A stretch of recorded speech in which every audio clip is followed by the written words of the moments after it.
আজকে কিসের জন্য এসছো? আমি মিছিলে আছি। কিসের জন্য, কি দাবিতে? এই আমাদের মমতার দাবিতে।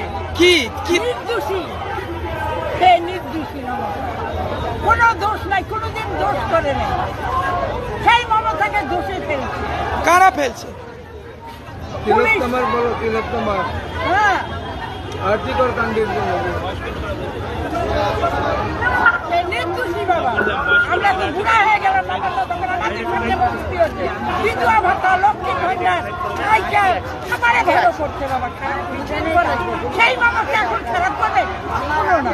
আমরা তো বুড়া, শিলিগুড়ি বাজারে বুড়া হয়ে গেলাম, সেটা কোনোদিন হতে পারে? আমরা মানবো না বাবা, মানবো না। অন্যায়কে কে করছে অন্যায়? অন্যায় বাবা, মিথ্যা দোষ আছে। মমতা সেই ডাক্তার নিচে বলে মারছে, কোনদিন সেই করতে পারে? ডাক্তার নিতে কত মানুষের ভালো করছে, তাকে কোনদিন মমতা মুখ্যমন্ত্রী একটা হয়েছে অন্যায় করতে পারে? এত বড় কখনো করতে পারে না।